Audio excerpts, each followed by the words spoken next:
My name is Faith Williams, and at 68 years old, I thought I knew what betrayal felt like. After 4 decades as a school teacher in Seattle, I trusted my only son Jason with everything, including access to my finances. That trust shattered when I discovered my entire retirement savings, $175,000, had vanished along with my son.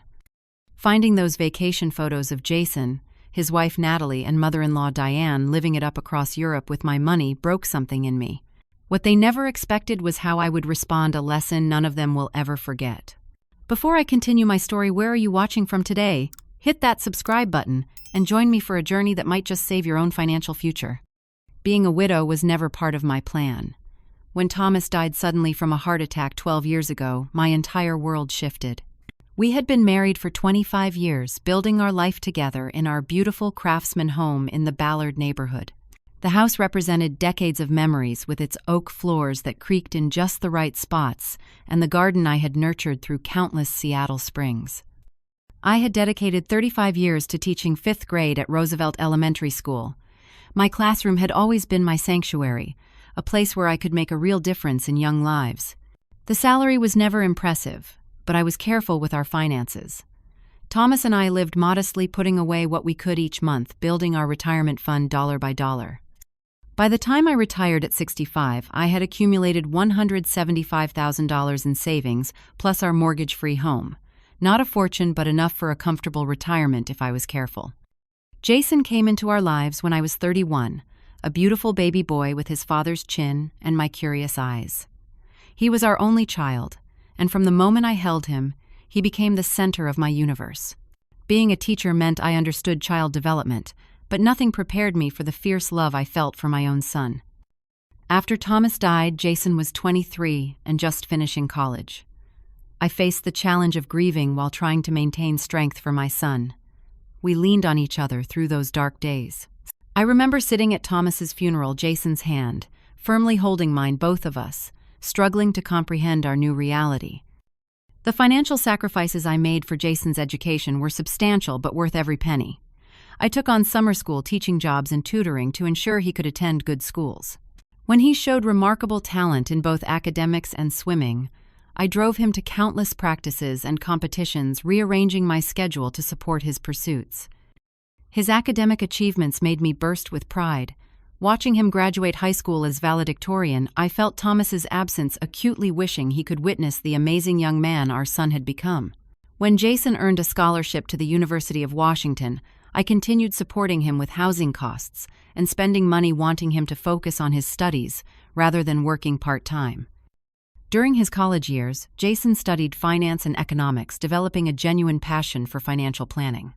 I would listen to him excitedly explain market trends and investment strategies, much of it beyond my understanding.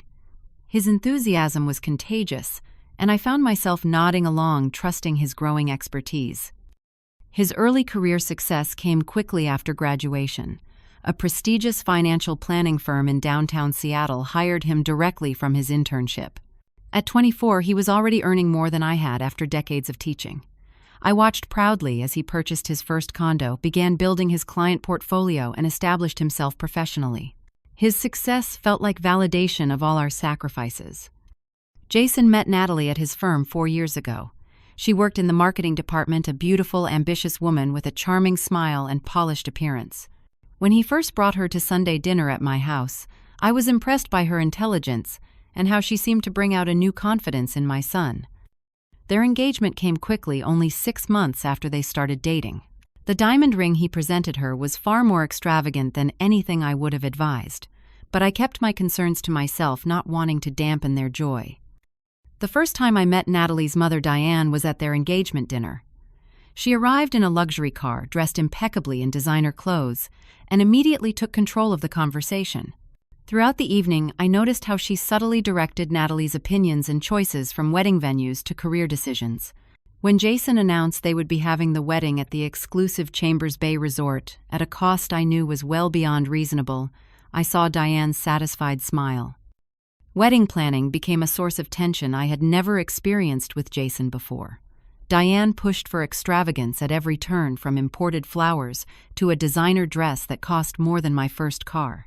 When I gently suggested more economical alternatives, I was quickly dismissed as being old-fashioned and not understanding modern weddings. Jason, eager to please his new family, sided with their visions rather than considering financial realities. After my retirement 3 years ago, Jason offered to help manage my finances. At first, I was hesitant, still confident in my ability to handle my own money. But he was persistent, pointing out how his professional expertise could help my savings grow. I eventually agreed, feeling proud that my son wanted to take care of me after all the years I had cared for him. We set up a joint account for what he called emergency access. The arrangement seemed practical at the time. If I ever needed help or became ill, he could easily manage my affairs. He helped me reorganize my investments, explaining complex financial products that promised better returns. I signed the papers he presented, trusting him completely. The first year of his financial oversight seemed to validate my trust. My quarterly statements showed modest growth, and Jason regularly checked in about my expenses and needs. He even surprised me by paying for a weekend spa retreat for my birthday, saying my investments were performing well. Gradually, I became increasingly dependent on his financial expertise. When tax season arrived, he handled everything. When I considered major purchases, I consulted him first. The power dynamic between us slowly shifted without my conscious awareness. Looking back, I should have recognized the warning signs. Jason and Natalie began living a lifestyle that seemed excessive given their incomes. They upgraded to a larger house, in an expensive neighborhood, took luxury vacations, and drove high-end vehicles. When I casually asked about their spending, Jason would mention bonuses or investment returns, always with that confident smile that put my concerns to rest. Their visits became less frequent, and our weekly phone calls shortened. Holidays that had once been celebrated at my home were now spent with Diane, who hosted elaborate gatherings at her lakefront property. The few times I was invited, I felt increasingly like an afterthought in their lives. Diane's influence over the couple grew steadily. They adopted her expensive tastes and social circle. Natalie began working part-time to accommodate their increasing social obligations, many centered around Diane's country club connections. Occasionally, I would notice small, unexplained withdrawals from my account ranging from $100 to $500. When questioned, Jason always had plausible explanations: a bank fee I had overlooked, a subscription renewal I had forgotten about, or an insurance adjustment. His professional demeanor and detailed explanations always satisfied my concerns, and I would feel slightly embarrassed for questioning him. I never imagined that these small betrayals were merely a prelude to something far worse. April 15th started like any ordinary Tuesday. Spring had finally arrived in Seattle after months of relentless rain. I planned to withdraw $500 for some home repairs and gardening supplies, excited to finally plant the hydrangeas I had been eyeing at the nursery. Walking into Washington Federal, my regular branch where the tellers knew me by name, I greeted Susan, who had handled my transactions for years. When I requested the withdrawal, Susan's expression changed. She looked uncomfortable as she reviewed my account information. Susan spoke quietly, leaning forward. I remember her exact words. "Faith, there seems to be an issue with your account. The available balance is showing only $1,218. My initial reaction was confusion rather than alarm. There must be some mistake, I insisted. I should have close to $180,000 in that account. Susan invited me to a private desk where she printed my recent account activity. As she handed me the statement, my hands began to tremble. Over the past 3 weeks, there had been multiple large withdrawals ranging from $10,000 to $50,000, systematically draining my life savings. The most recent withdrawal of $50,000 had occurred just 4 days earlier. The signature authorizing each transaction was unmistakably Jason's. My first instinct was to call Jason. I stepped outside the bank and dialed his number with shaking fingers. The call went straight to voicemail. I tried again, and again. Then I called his work number, only to be told by his assistant that he was on personal leave for 3 weeks. Next, I tried calling Natalie. Her phone was also going to voicemail. A sense of dread began building in my chest as I walked home in a daze, the bank statement clutched tightly in my hand. At home, I opened my laptop and checked Facebook, something I rarely did. Jason's privacy settings usually limited what I could see, but Natalie had tagged him in several recent posts that appeared in my feed. What I saw made my blood run cold. There they were smiling from the Eiffel Tower, posing with wine glasses in front of Italian vineyards, lounging on Mediterranean beaches.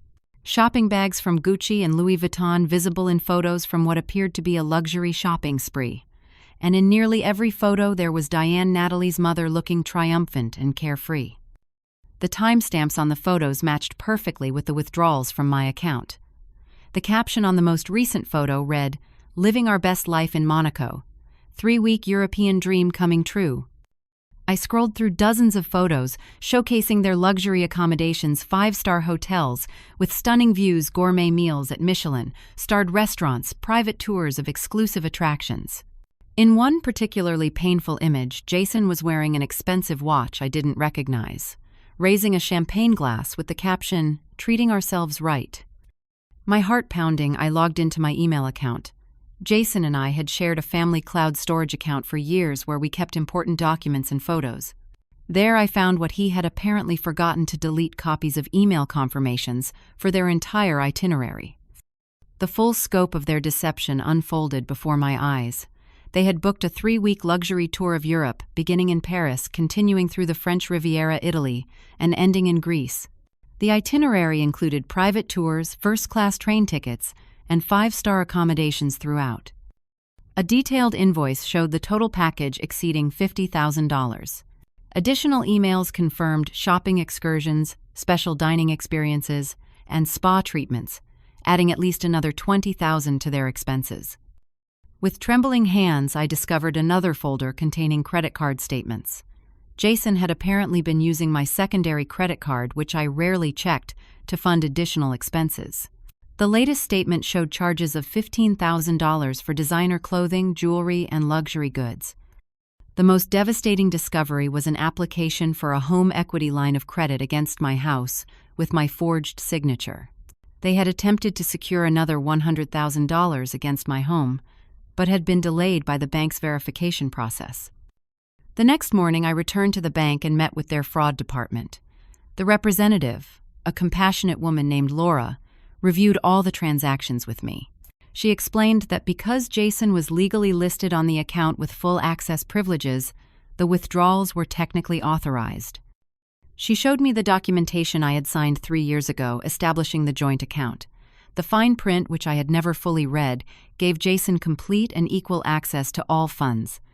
There were no authorization limits or notification requirements for withdrawals. Laura explained that while the bank could flag the case for elder financial abuse investigation, recovering the money would be complicated by the joint account arrangement. She suggested I consult an attorney immediately. Before I left, Laura showed me security footage from the bank's ATM. There was Jason, my son, calmly withdrawing maximum daily amounts over several consecutive days. In the car waiting outside, I could make out Natalie and Diane. The systematic draining of my account had been a family affair. The mounting evidence of their betrayal became overwhelming. In addition to the travel expenses, I discovered they had opened a credit card in my name, accumulating another $12,000 in debt. They had changed my mailing address for bank statements to a P.O. box. I knew nothing about explaining why I hadn't received paper statements for months. Perhaps most painful was finding an email exchange between Jason, Natalie, and Diane discussing their plans. In it, Diane wrote, "Faith will never notice until we're back. By then, what can she really do? She'll forgive Jason anything. She always has." My son had responded, "Don't worry. Mom trusts me completely with her finances. By the time we return, I'll have a story ready about an investment opportunity that didn't work out. She'll be upset at first, but she'll accept it." Their calculated betrayal left me breathless. Not only had they stolen my money, but they had counted on my love for my son to shield them from consequences. The physical symptoms of shock hit me immediately. My hands wouldn't stop trembling. My chest felt constricted, making it difficult to breathe. That night, I sat in my living room until dawn, surrounded by printed evidence of their betrayal, unable to comprehend how my only child could do this to me. Sleep became elusive. When I did manage to drift off, nightmares jolted me awake, heart racing. I lost 6 pounds in that first week, food turning to ash in my mouth. My doctor later told me I was experiencing physical symptoms of acute stress and grief. The hardest part was explaining the situation to others. How do you tell your friends that your son stole your life savings? The shame was overwhelming. When my friend Eleanor called to invite me to our regular bridge game, I made an excuse about being ill. I couldn't bear to face anyone. The financial reality of my situation became clear during a follow-up meeting with a bank manager. With only $1,200 remaining in my account, I faced immediate concerns about paying my property taxes, insurance, and daily living expenses. My Social Security payment of $1,800 monthly would cover basic necessities but left nothing for emergencies or unexpected expenses. I spent an afternoon calculating my monthly expenses against my drastically reduced resources. The mortgage on my home was paid off, but property taxes in our gentrifying neighborhood had risen steeply in recent years. I faced annual taxes of nearly $8,000 due in just 2 months. The possibility of selling my beloved home, the place where I had raised Jason, where every corner held memories of Thomas, became a painful reality to consider. Alternatively, I might need to return to work, though the prospects for a 70-year-old retired teacher seemed limited. That first week, I canceled my premium cable package, discontinued my landscaping service, and stopped my monthly donations to public radio and the local animal shelter. I began making lists of possessions I could sell: antique furniture, my modest jewelry collection, the silver service that had been a wedding gift.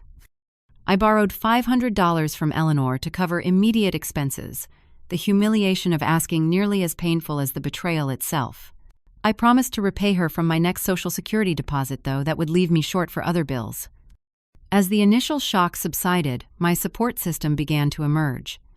Eleanor, my best friend since our teaching days, showed up at my door with groceries and a no-nonsense attitude. "You didn't cause this," she declared firmly. "This is theft, pure and simple, and we need to address it as such." Eleanor offered more substantial financial help, which I initially refused, but she insisted I accept a $3,000 loan to cover immediate needs, drawing up a simple agreement with 0 interest and flexible repayment terms. My church community provided emotional support without my having to explain details. Pastor Jim visited, simply sitting with me in compassionate silence when words failed. The prayer circle sent meals and cards, their kindness a balm to my wounded spirit. A former colleague who had become an administrator connected me with the school district's substitute teacher list, offering the possibility of occasional work to supplement my income. My next-door neighbor, a retired plumber, fixed a leaking faucet free of charge and began checking in on me regularly. The psychological impact went far beyond the financial loss. I experienced all the stages of grief in rapid, unpredictable cycles. Some mornings I woke burning with anger, plotting confrontations and revenge. Other days brought crushing sadness, mourning not just my financial security, but the relationship I thought I had with my son. My trust issues extended beyond Jason to everyone in my life. When Eleanor offered financial help, my first thought was to question her motives. When the bank manager suggested investment options for my remaining funds, I saw only potential deception. This new suspicion of others was foreign to my naturally trusting nature. At Eleanor's insistence, I attended a therapy session with her longtime counselor. Dr. Martin specialized in trauma and family betrayal. In that first session, I could barely speak through my tears. She gently explained that financial elder abuse by family members is tragically common, and that my feelings of shame and self-blame were normal but undeserved. I began keeping a journal at Dr. Martin's suggestion, the pages quickly filling with raw emotion. "Why didn't I see this coming?" I wrote one night. "What kind of mother raises a son capable of this? Was I blind or just stupid?" Gradually, my journaling shifted. 2 weeks after discovering the theft, I wrote, "I am not responsible for Jason's choices. I can be both a good mother and a victim of his betrayal. These truths can coexist." This marked the beginning of my transition from victim mentality to survivor mindset, though the journey would be far from linear. 3 weeks after discovering the theft, with Jason and his family still abroad, I scheduled a consultation with Patricia Reynolds, an attorney specializing in elder law. Eleanor accompanied me for moral support and to help keep track of information. Patricia reviewed my documents carefully, her expression grave. The joint account agreement complicated matters significantly. Legally, Jason had authority to access those funds, making criminal charges difficult to pursue. However, she explained, the pattern of withdrawals, combined with evidence of deliberate deception, could support a civil case for financial exploitation. The limits of legal recourse were disheartening. Even with a favorable judgment, collection could be difficult, especially if the money had already been spent. And any legal action would be costly, potentially depleting my remaining resources. She suggested documenting everything meticulously for a potential elder abuse case with Adult Protective Services. Though they couldn't recover my money directly, their investigation could support future legal action and might help prevent Jason from exploiting others. We discussed future protections, establishing a revocable trust, changing my will and power of attorney, and securing my remaining assets in protected accounts. Patricia also recommended a full credit freeze to prevent further identity theft. As we were concluding our meeting, Patricia asked gently about my relationship with Jason before this incident. As I described our history, she noted that his behavior suggested potential addiction or extreme financial pressure, not merely greed. This insight would prove remarkably prescient. The day after meeting with Patricia, I received a text from Michael Donovan, Jason's childhood best friend. He had seen my Facebook message asking if anyone had heard from Jason. We agreed to meet for coffee at a quiet cafe near the University District. Michael had maintained sporadic contact with Jason over the years, their once close friendship diluted by time and diverging paths. He had recently encountered Jason at a casino in Tacoma, a surprising location given my son's previous disdain for gambling. Jason had been visibly agitated that night. Michael recalled playing high-stakes poker with an intensity that seemed desperate rather than recreational. When Michael approached him, Jason had been initially evasive, then admitted to going through a rough financial patch. According to Michael, Jason had hinted at significant gambling debts, mentioning figures that made Michael uncomfortable. He spoke about sure-thing investments that had failed and people who were pressuring him for repayment. Most concerning was Jason's mention of loan sharks' threats. He had apparently borrowed from unscrupulous lenders to cover his gambling losses, putting himself in physical danger. Michael also revealed something I found shocking. Diane, Natalie's mother, was a regular at several casinos and had introduced Jason to high-stakes poker games shortly after he began dating Natalie. What had begun as occasional social gambling had apparently escalated dramatically over the past 2 years. This revelation placed the theft in a new context. While it didn't excuse Jason's actions, it suggested that desperation, addiction, and Diane's toxic influence had contributed to his moral failure. The knowledge brought complicated emotions, perhaps a flicker of maternal empathy amid the ruins of trust. With this new understanding, I began developing a more comprehensive financial recovery plan. My new financial advisor, recommended by Patricia, helped me assess my remaining assets. The house, worth approximately $600,000 in Seattle's inflated market, represented my primary asset. I had approximately $30,000 in a separate retirement account Jason hadn't accessed, and my monthly Social Security income. We discussed options for sustainable living on reduced resources. Selling the house could provide funds for a smaller, more manageable property or a rental unit. Alternatively, a reverse mortgage might allow me to stay while providing monthly income, though at the cost of losing equity over time. I explored government assistance programs available to seniors, discovering that I qualified for property tax reduction based on my age and income. The local senior center offered information about utility assistance programs and subsidized health care options. Despite my age, part-time work remained viable. The school district welcomed experienced substitute teachers, and a local bookstore was hiring weekend help. These options wouldn't replace my stolen savings but could provide supplemental income and social connection. As I reviewed my financial options, a realization struck me with crystal clarity: Jason had always expected to inherit my house. Throughout his adult life, he had made casual references to his future plans for the property, even suggesting renovations that would enhance its value for when he eventually took ownership. This expectation had been so ingrained that he had once brought a contractor to assess the property while I was visiting my sister in Portland. When questioned, he had laughed it off as just exploring possibilities for my benefit, of course. I scheduled another appointment with Patricia to review my current will and estate documents. As I suspected, Jason was named as sole beneficiary, executor, and power of attorney. Documents I had signed without careful review after Thomas died had given Jason enormous control over my current finances and future estate. Patricia outlined options for changing these arrangements. I could remove Jason entirely, naming others as beneficiaries and executor. Alternatively, I could establish conditions for any inheritance, such as completion of gambling addiction treatment and financial counseling. We also discussed creating a small trust for possible future grandchildren, ensuring educational opportunities while bypassing Jason and Natalie's direct control. This would protect my legacy while acknowledging my continuing commitment to family. These conversations naturally led to considering more comprehensive consequences that would impact Jason without destroying him. I wanted my response to be proportional and instructive, not merely punitive. The goal was to create meaningful change, not just inflict pain. 1 week after meeting with Michael, I found myself walking in Discovery Park, a place where I had often taken Jason as a child. The familiar trails brought back memories of teaching him about tide pools and identifying native plants. As I watched families on the playground, a particular memory surfaced with startling clarity. Jason, at 7 years old, had taken money from my purse to buy trading cards. When confronted, he had denied it until the evidence became overwhelming. Instead of merely punishing him, Thomas and I had created natural consequences. He had to return the cards and earn money through chores to repay what he had taken. The experience had seemed transformative, teaching him about honesty, accountability, and making amends. Somewhere along the way, that lesson had been lost. But perhaps it wasn't too late for a similar approach scaled to adult consequences.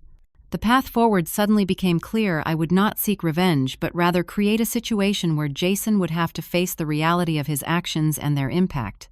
Not to destroy him, but to give him one last chance to reclaim his integrity. This realization marked a turning point in my response. I would act from strength rather than hurt, from principle rather than vengeance. My plan would be deliberate and measured, designed to teach rather than punish, though the lesson would necessarily be painful. The following Monday, I met with Patricia to execute the legal changes we had discussed. The process was straightforward, but emotionally weighty, each signature representing a fundamental shift in my relationship with my son. The new will removed Jason as beneficiary of my estate. Instead, I established 3 beneficiaries. The local education foundation that supported teacher grants and student scholarships in my former school district would receive 50%. My church's community outreach program would receive 25%, and a newly established trust for potential future grandchildren's education would receive the remaining 25%. The trust had specific conditions requiring independent trustees and educational purpose restrictions. No funds could be accessed until any grandchildren reached college age, and money could only be used for tuition and educational expenses paid directly to institutions. I designated Eleanor as my power of attorney for both financial and medical decisions, with her daughter as backup. Jason was removed from all positions of authority regarding my affairs. The documents included explicit statements acknowledging that this decision was made with full cognitive capacity and awareness of its significance. We also filed an elder abuse report with the county's Adult Protective Services. The investigator, a compassionate but firm woman named Rita, documented the evidence meticulously. She explained that the investigation would be thorough, potentially leading to a formal record of financial exploitation that could affect Jason's professional standing in the financial industry. That same week, I contacted Mark Wilson, a real estate agent recommended by a fellow church member. He visited my home to conduct an initial assessment and market analysis. The Seattle housing market remained strong, and my well-maintained craftsman in a desirable neighborhood would likely sell quickly. Mark estimated the value between $580,000 and $620,000, potentially higher, with minimal updates to the kitchen and bathrooms. He suggested simple staging changes to maximize appeal, emphasizing the period details, refreshing the garden, and rearranging furniture to highlight the home's natural flow. After careful consideration, I signed a listing agreement with the house to go on the market in 3 weeks. This timing would coincide with the family's expected return from Europe, ensuring maximum impact while giving me adequate time to prepare. Meanwhile, I began researching senior living options. The thought of leaving my home of 40 years brought profound sadness, but also a surprising sense of potential freedom. The maintenance, yard work, and stairs had become increasingly challenging, though I had rarely admitted it. I discovered Lakeview Terrace, a well-regarded senior community offering independent living apartments with optional services. Their mid-range units fit within my new budget, assuming the house sold as expected. I placed a deposit on a bright one-bedroom unit with a small balcony perfect for container gardening, available in 2 months. The financial reorganization continued in parallel. I closed all joint accounts, permanently opening new accounts at a different bank with enhanced security measures. The account required in-person verification for any withdrawal over $1,000 and included email and text alerts for all transactions. With Patricia's guidance, I established a small charitable foundation using $30,000 from the anticipated home sale proceeds. The Faith Williams Education Fund would provide annual scholarships for students pursuing teaching careers, administered through my former school district's foundation. I moved my remaining retirement funds to secure accounts with new passwords and security questions, unrelated to personal information Jason might know. I established automatic bill payments for utilities and regular expenses to ensure financial stability during the transition. Throughout this period, I worked on creating documentation that would help Jason understand the true impact of his actions. I compiled a photo album chronicling our family history with particular emphasis on the sacrifices Thomas and I had made for his benefit. Images of us in our modest first apartment while saving for a home down payment. Thomas working second jobs to afford Jason's private school tuition. Me tutoring after school hours to pay for swimming lessons and competition fees. Our 10-year-old car contrasted with pictures of Jason receiving new computers and sports equipment for birthdays. I gathered receipts and financial records showing the true cost of raising and educating him, nearly $300,000 in direct support through college, not counting housing, food, and daily care during his childhood. I created a timeline of financial assistance, extending well into his adulthood, the down payment assistance for his first condo loans for professional certifications, and the lavish wedding contribution. Perhaps most powerful was the detailed letter I wrote explaining my decisions. I described my feelings upon discovering the theft, the shock, betrayal, and profound grief. I outlined the practical consequences to my life and future security. I acknowledged my role in enabling his sense of entitlement through years of unquestioning support and boundary violations. The letter concluded not with condemnation but with clarity. I would always love him as my son, but trust and relationship required accountability and amends. The door remained open for reconciliation, but only through the difficult path of genuine responsibility, addiction treatment, and changed behavior demonstrated over time. I also prepared a financial impact statement showing the true cost of the theft. Beyond the stolen amount, I included the lost future growth of those retirement funds, additional costs for legal fees and credit protection services, and the emotional and physical health impacts. The total exceeded $250,000 in tangible and intangible losses. As the plan unfolded, I began the practical work of downsizing and preparing for my move. I sorted through 40 years of accumulated possessions, a process both painful and unexpectedly liberating. Family heirlooms and meaningful items were carefully packed. Furniture that wouldn't fit in my new space was sold or donated.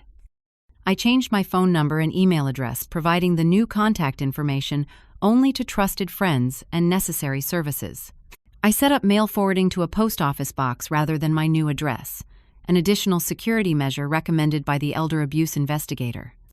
At my new apartment, I installed a simple security camera system that would alert me to visitors and provide video recording. Though I had no reason to expect physical confrontation, Patricia's advice about maintaining security precautions seemed prudent given the situation. Throughout this period, I maintained regular sessions with Dr. Martin. We worked through the complex emotions of executing these plans, acknowledging the grief underlying the necessary actions. She helped me prepare psychologically for the inevitable confrontation, developing strategies for maintaining boundaries while managing my own emotional responses. By the time the for sale sign went up in my front yard exactly 24 days after discovering the theft, I felt prepared for whatever came next. The revenge, if it could be called, that wasn't in causing pain, but in creating unavoidable consequences that reflected the seriousness of Jason's actions. It was about reclaiming my power, securing my future, and offering my son one last opportunity to choose a better path. According to their itinerary, Jason, Natalie, and Diane returned to Seattle on a Tuesday evening. The timing aligned perfectly with my plans. The house had been officially listed that morning, my new apartment was secured, and I had relocated to a temporary room in Eleanor's house while awaiting my move-in date. Based on their social media posts, they had enjoyed their final days in Santorini, seemingly oblivious to the changes awaiting them. Their last shared photo showed all three raising cocktail glasses with the caption, "Last sunset in paradise, before back to reality." The first indication they received that something was amiss likely came the following morning. Their bank card was declined when attempting to withdraw cash from my account. Jason had apparently expected to access my Social Security deposit to cover post-vacation expenses. By noon, Jason had discovered the account closures. My attorney later shared the record of his calls to the bank, growing increasingly agitated as he learned that the accounts had been closed and funds transferred elsewhere under my direct instruction. That same afternoon, according to my neighbor Jason and Natalie, arrived at my house to find the real estate sign prominently displayed in the front yard. The sold sticker had been added that morning after an all-cash offer significantly above asking price. Seattle real estate moved that quickly when priced correctly. My security camera captured Jason attempting to use his key in the front door, only to find the locks changed. The footage showed his confused expression, turning to alarm as he peered through windows at the staged interior, much of my personal furniture now replaced with rented pieces to maximize the home's appeal. For the next several hours, Jason attempted repeatedly to contact me. My phone logs showed 12 missed calls from his number and 5 from Natalie's. The voicemails began with confusion, shifted to concern that something had happened to me, then escalated to anger and accusations. The final voicemail, left at 7:16 that evening, captured the exact words later referenced in my thumbnail. His voice shaking with rage and panic, Jason shouted, "What did you do? I hate you. You had no right. Call me back immediately." I had provided Eleanor with a script for when they inevitably contacted her. She reported that Jason appeared at her door around 8 that evening, demanding to know my whereabouts. Following our plan, she informed him that I was safe, but would not be speaking with him directly until a formal meeting could be arranged with my attorney present. She provided Patricia's business card and refused to answer further questions. According to Eleanor, Jason's face had crumpled momentarily before he regained composure and stormed away the brief glimpse of vulnerability, suggesting that beneath the anger lay genuine fear about the consequences of his actions.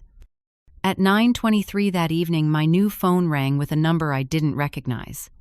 Anticipating the possibility of Jason using someone else's phone, I had set up call screening. It was indeed Jason, his voice now breaking, as he alternated between apologies and accusations. Following the approach developed with Dr. Martin, I responded calmly, neither engaging with his emotional manipulation nor expressing the anger still simmering beneath my composed exterior. I stated simply that I would meet with him only in the presence of my attorney, and that Eleanor would be attending as my support person. When he began to protest, I interrupted with quiet firmness. "You stole my retirement savings, Jason. You left me financially vulnerable while you vacationed across Europe. This meeting will happen on my terms or not at all. The choice is yours." His stunned silence spoke volumes. In all our years, I had never spoken to him with such uncompromising authority. After a moment, he agreed to the meeting scheduled for 10 o'clock the following morning at Patricia's office. After hanging up, I experienced a curious mixture of emotions: relief that the confrontation had begun, sadness at the necessity of such boundaries, and an unexpected sense of personal power.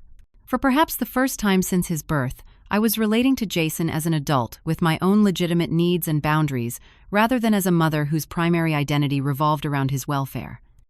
The meeting itself proved even more dramatic than anticipated. Jason arrived with both Natalie and Diane in tow, apparently expecting their combined presence to intimidate me. They entered Patricia's conference room with an air of defensive hostility that quickly dissolved when they saw the organized documentation spread across the table, evidence of their theft, and my methodical response. Eleanor sat beside me, her steady presence, a reminder that I was no longer facing this alone. Patricia began by establishing ground rules, making it clear that interruptions and disrespect would result in the meeting's immediate termination. The initial tension crackled as Patricia methodically outlined the facts of the case. She presented bank records showing the systematic withdrawals, travel documentation, proving their extravagant use of my funds and credit reports, revealing the additional identity theft and fraudulent accounts. As the evidence mounted, Jason's defiance gradually crumbled. Natalie sat with her head bowed, occasionally wiping tears. Only Diane maintained her combative stance, interrupting repeatedly until Patricia warned that she would be asked to leave if she continued. When Patricia finished her presentation, I opened the photo album Id compiled and slid it across the table. "Jason, these are the sacrifices we made for you," I said quietly. "This is what genuine love looks like. Putting someone else's needs before your own, year after year." The silence in the room was profound as he slowly turned the pages, confronted with tangible evidence of a lifetime of parental sacrifice. When he finally looked up, the defensive mask had fallen away, revealing the lost, frightened man beneath. In that unguarded moment, the truth emerged. Jason admitted to a gambling addiction that had spiraled out of control over the past 3 years. What began as occasional poker games with Diane's social circle had escalated to compulsive casino visits and online betting, resulting in debts exceeding $100,000. He had initially borrowed from legitimate sources, then turned to loan sharks when conventional options were exhausted. The threats had become increasingly serious, with veiled references to physical harm if payments weren't made. The theft of my savings had been born of desperation rather than simple greed. Diane's role in the situation proved more calculated than I had imagined. According to Jason's halting confession, she had actively encouraged his gambling, introducing him to high-stakes games and lenders. Her own financial problems had apparently led her to view my savings as a solution to their collective debts. She had masterminded the European vacation, convincing Jason and Natalie that they deserved a break from financial stress and that the trip would give them time to develop a repayment plan before I discovered the theft. The trip had been her idea all along, a way to escape immediate consequences while enjoying the fruits of their deception. As Jason spoke, Natalie's expression transformed from shame to shock. It became clear that while she had known about the European trip's funding source, she had been unaware of the full extent of Jason's gambling addiction or her mother's manipulative influence. The revelation of Diane's central role appeared to be new information for her as well. When the truth was fully exposed, Diane did what manipulators often do when confronted. She attacked. She stood abruptly, pointing an accusing finger at me. "You spoiled him his entire life, and now you're shocked he felt entitled to your money. What kind of mother turns on her only son like this? You'll regret this vindictive overreaction." Without waiting for a response, she grabbed her designer purse, a purchase likely funded with my money, and stormed out the door, slamming behind her. Her departure changed the dynamics in the room immediately, like poison being drawn from a wound. In the silence that followed, Natalie found her voice. Through tears, she apologized for her participation, however unwitting, in the theft. She described the gradual normalization of financial dishonesty in their household and her growing discomfort with their lifestyle. "I'm so sorry, Faith," she whispered. "I knew about taking some money for the trip, but not everything else. Not the gambling or the loans or Mom's involvement. I should have asked more questions. I should have said something." Jason broke down completely, then years of deception and addiction crashing down around him. Between sobs, he begged for forgiveness, promising to repay everything, to get help, to make amends however possible. I had anticipated this moment during sessions with Dr. Martin, preparing for the emotional pull of my son's distress. With steady calm, I presented the final documents. Patricia had prepared a complete accounting of the stolen funds and fraudulent charges, a formal agreement acknowledging the theft and the terms under which I might consider future contact. These terms were non-negotiable: completion of gambling addiction treatment, financial counseling, full financial transparency, regular drug testing, and no contact with Diane during the initial recovery period. Any future relationship would begin with supervised visits after at least 6 months of demonstrated sobriety and stability. I would not be pressing criminal charges if he complied fully with these conditions, but the elder abuse report would remain on file. I made it clear that this was not forgiveness. I was not ready for that, but rather a final opportunity to demonstrate whether he was capable of genuine change.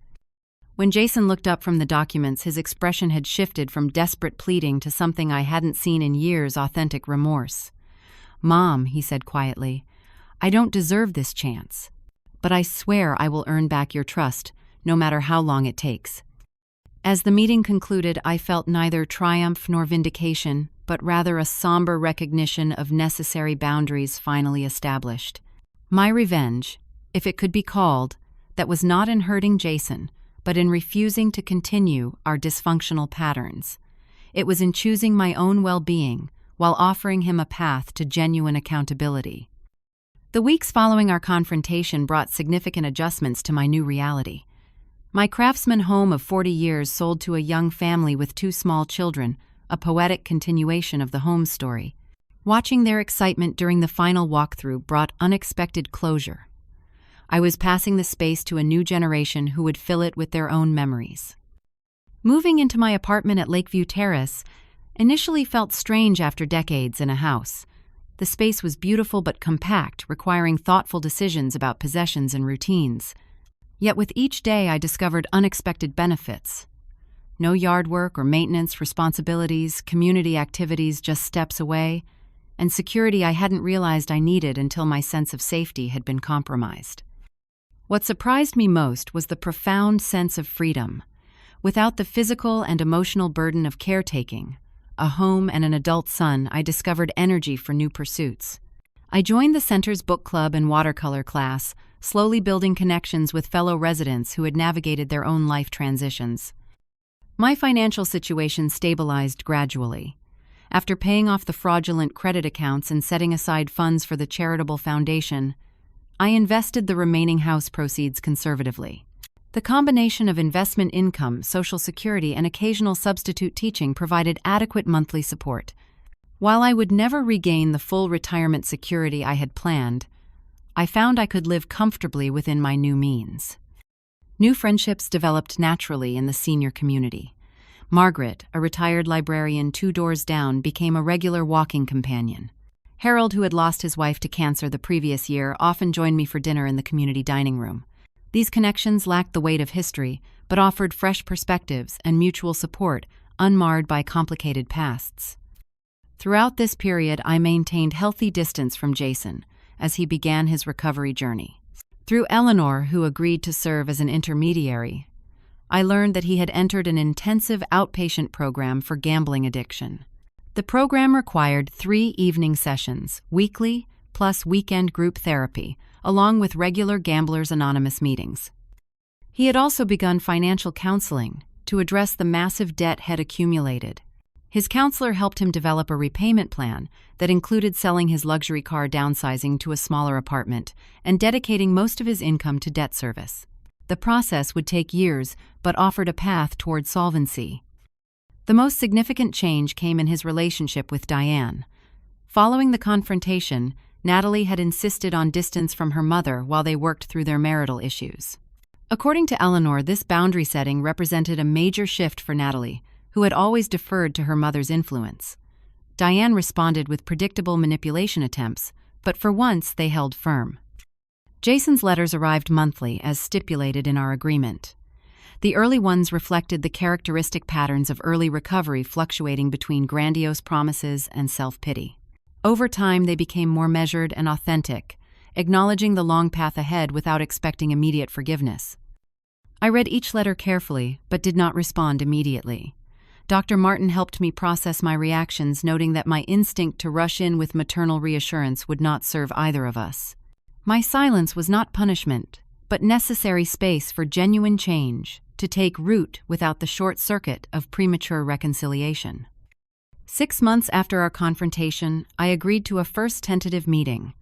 We met at a coffee shop near Eleanor's home, a public setting that provided both neutrality and a natural time constraint. Eleanor accompanied me, her presence, both supportive and symbolic of the new boundaries in place. Jason arrived alone, noticeably changed from our last encounter. He had lost weight, and the designer clothes and carefully styled appearance had been replaced by simple jeans and a button-down shirt. Most striking was his demeanor, the entitled confidence replaced by quiet humility. We established clear parameters for this new relationship from the beginning. I would not be offering financial assistance of any kind. I would not serve as a mediator between him and Natalie. I would require honesty about his recovery, including relapses if they occurred. Any violation of these boundaries would result in immediate distance. Our conversations remained somewhat formal in these early meetings, focused primarily on his recovery work and my adjustment to my new living situation. The easy intimacy of our previous relationship had been built partly on unhealthy dynamics, and this new connection needed to develop authentically from the ground up. Over time, I observed Jason taking responsibility in ways I had never witnessed before. When faced with financial shortfalls, he found second jobs rather than seeking bailouts. When tempted by gambling opportunities, he called his sponsor rather than succumbing. When struggling in his marriage, he committed to counseling rather than blame or avoidance.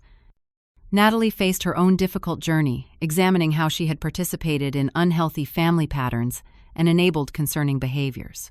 To my surprise, she reached out independently, asking if we might meet for lunch without Jason. During that conversation, she shared her determination to build a marriage based on honesty and mutual support, whatever that might mean for their future. Their decision to stay together and work through the aftermath of the betrayal required courage from both of them. The process involved painful conversations about trust, financial management, and boundary setting with extended family, especially Diane. Their commitment to this difficult work, despite an uncertain outcome, earned my genuine respect. Diane's influence diminished significantly once her role in Jason's addiction was fully exposed.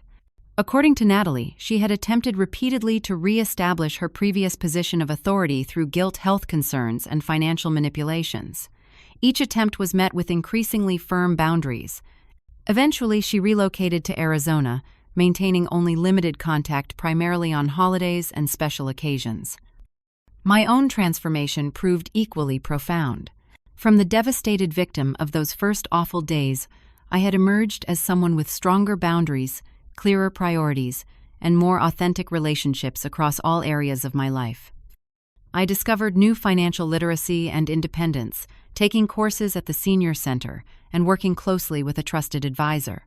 Never again would I abdicate understanding of my own finances to anyone, no matter how trusted or well-intentioned. My boundaries extended beyond financial matters to all relationships. I became more discerning about where I invested my time and emotional energy, prioritizing connections that offered mutual respect and support. This selectivity resulted in fewer but deeper friendships. Within the senior community, I gradually emerged as someone others turned to for guidance, particularly those navigating difficult family situations. My willingness to share my experience without shame or self-pity created unexpected opportunities for leadership and mentorship. Over time, I developed a small, informal support group for seniors dealing with family financial exploitation. These monthly gatherings became a safe space for sharing experiences, resources, and coping strategies. The local Elder Law Association eventually asked me to speak at their community education events, allowing my painful experience to help protect others. The wisdom gained through this journey emerged gradually revealed through reflection rather than immediate insight. I came to understand the profound difference between love and enabling, between supporting someone's growth and rescuing them from necessary consequences. I learned that forgiveness does not require trust restoration and that compassion can coexist with firm boundaries. I could acknowledge Jason's addiction and the factors contributing to his choices without excusing the profound betrayal of trust between us. Financial independence took on new meaning beyond mere monetary self-sufficiency. I recognized how financial entanglement had facilitated unhealthy dynamics and how separate financial lives could actually support healthier relationships. Perhaps most importantly, I discovered the value of chosen family and support systems that extend beyond biological connections. The friends who stood by me during this crisis demonstrated loyalty and love that rivaled any blood relationship. 1 year after the confrontation, we gathered for a small dinner at Eleanor's home, Jason and Natalie Eleanor, and her husband and myself. The conversation flowed more naturally than I had expected, touching on Jason's 9-month sobriety milestone, Natalie's promotion at work, and my new role leading workshops at the Senior Center. As I looked around the table, I felt a complex mixture of emotions.